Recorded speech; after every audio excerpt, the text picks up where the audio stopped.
لبیک کے معنی ہوتے ہیں میں حاضر ہوں. جب نبی اکرم صلی اللہ علیہ وآلہ وسلم صحابہ کرام کو بلاتے تو صحابہ کہتے لبیک یا رسول اللہ، یا رسول اللہ میں حاضر ہوں، یہ کہتے ہوئے دوڑتے ہوئے آتے.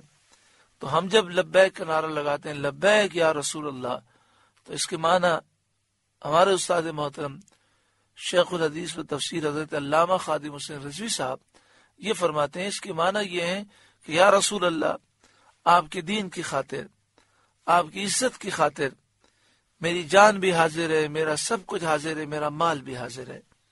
کفار سے پھر جنگ شروع ہوئی.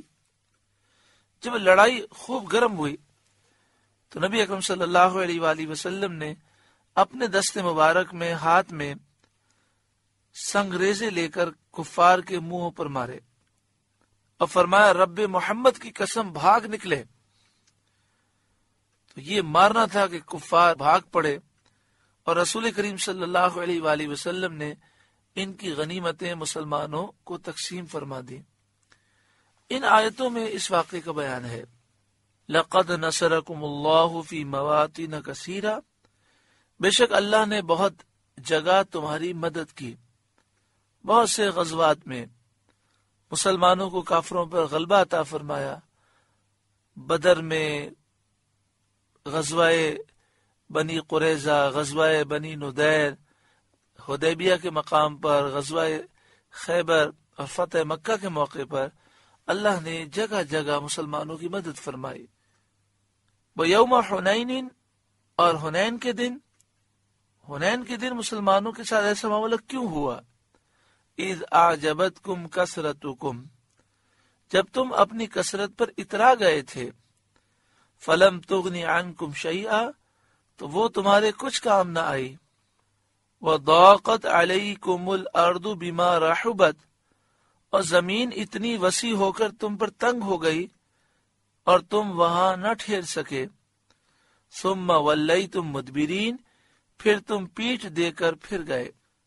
ثم انزل اللہ سکینتہ علی رسولہ، پھر اللہ نے اپنی تسکین اتاری اپنے رسول پر سکینہ اور اطمینان کو نازل فرمایا کہ اطمینان کے ساتھ وہ اپنی جگہ پر قائم رہے. وعلی المؤمنین، اور اللہ نے مومنوں پر سکینہ اتارا، مسلمانوں پر تسکین اتاری کہ حضرت عباس رضی اللہ تعالیٰ عنہ کے پکارنے سے مسلمان دوڑتے ہوئے لبیک کہتے ہوئے نبی کریم صلی اللہ علیہ وآلہ وسلم کی خدمت میں واپس آئے.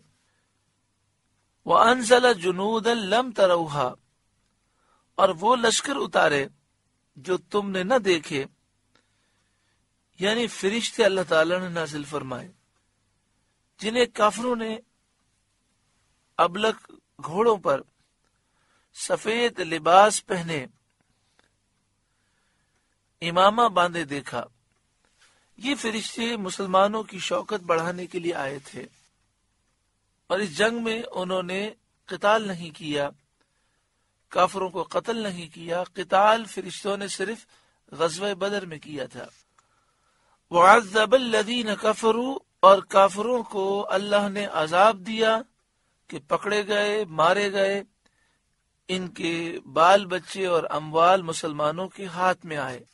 وذالک جزاء الکافرین، اور منکروں کی یہی سزا ہے.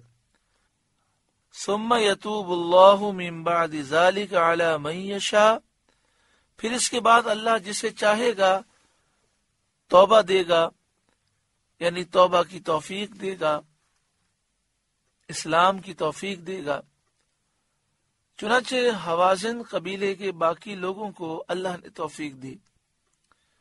وہ مسلمان ہو کر رسول کریم صلی اللہ علیہ وآلہ وسلم کی خدمت میں حاضر ہوئے، اور حضور صلی اللہ علیہ وآلہ وسلم نے ان کے قیدیوں کو رہا فرما دیا.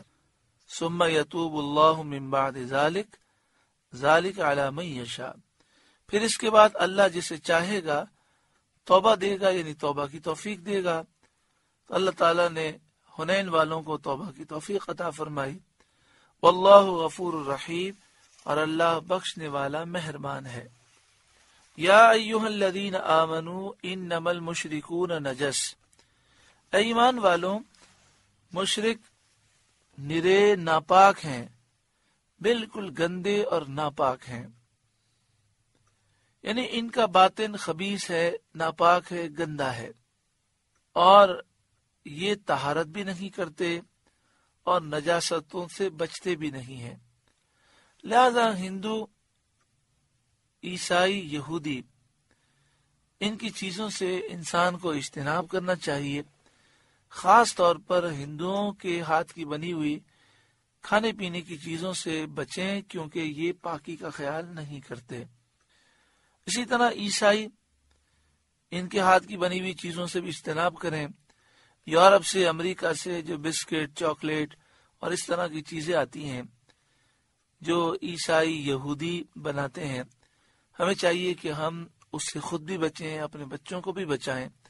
اور پھر اکثر اگر آپ تحقیق کریں، ان چیزوں کے پیچھے مختلف قسم کے نمبرز، ای نمبرز ہوتے ہیں۔ اگر آپ ای نمبرز کو گوگل پر سرچ کریں تو بہت سارے ایسے ای نمبرز اس پہ لگے ہوتے ہیں کہ ان میں کسی میں سور کی چربی ہوتی ہے تو کسی میں سور کا کوئی اور جز ملا ہوا ہوتا ہے۔ تو ہمیں چاہیے کہ ہم جو غیر ملکی کافر ملکوں کے بسکٹ ہیں، چاکلیٹ ہیں، ان سے اپنے آپ کو محفوظ رکھیں۔ مدینہ شریف میں بھی اس طرح کے چاکلیٹ اور بسکٹ دیکھے گئے کہ جن کے پیچھے لکھا ہوتا ہے کہ اس میں فلاں فلاں حرام اجزاء ملے ہوئے ہیں۔ وہاں پہ ای نمبرز ہوتے ہیں، آپ سرچ کریں معلوم ہو جاتا ہے۔ بس اللہ تعالیٰ وہاں کے حکمرانوں کو بھی عقل سلیم عطا فرمائے اور وہ ایسی چیزوں پر پابندی لگائیں۔ جس طرح پاکستان ایک اسلامی ملک کہلاتا ہے، وہ بھی اسلامی کہلاتے ہیں، لیکن بہت ساری چیزوں میں اسلام پر وہ عمل نہیں کرتے۔ فلا یقرب المسجد الحرام بعد عامہم ھذا، تو اس سال کے بعد وہ مسجد حرام کے پاس نہ آنے پائیں، نہ حج کے لیے آئیں، نہ عمرے کے لیے۔ اس سال سے مراد 9 ہجری ہے، اور مشرکین کے منع کرنے کے معنی یہ ہیں کہ مسلمان ان کو روکیں۔ وَإِنْ خِفْتُمْ عَيْلَةً فَسَوْفَ يُغْنِيكُمُ اللَّهُ مِنْ فَضْلِهِ إِنْ شَاءَ، اور اگر تمہیں محتاجی کا ڈر ہے تو ان قریب اللہ تمہیں دولت مند کر دے گا اپنے فضل سے اگر چاہے۔ یعنی اگر تمہیں یہ ڈر ہے کہ مشرکین کو حج سے روک دیں گے تو بزنس کو نقصان پہنچے گا اور اہل مکہ کو تنگی پیش آئے گی، تو اللہ کرم فرمائے گا اور اپنے فضل سے تمہیں غنی کر دے گا۔ حضرت اکرمہ نے فرمایا ایسا ہی ہوا، اللہ نے انہیں غنی کر دیا، بارشیں خوب ہوئیں، پیداوار کثرت سے ہوئی۔ حضرت مقاتل نے کہا کہ خطہ ہائے یمن کے لوگ مسلمان ہوئے، انہوں نے اہل مکہ پر اپنی کثیر دولت خرچ کی۔ اگر چاہے فرمانے میں تعلیم ہے کہ بندے کو چاہیے کہ طلب خیر اور آفات کو دور کرنے کے لیے ہمیشہ اللہ تعالی کی طرف متوجہ رہے اور تمام امور کو اسی کی مشیت سے متعلق جانے، یعنی یہ جانے کہ اللہ چاہے گا تو ہوگا۔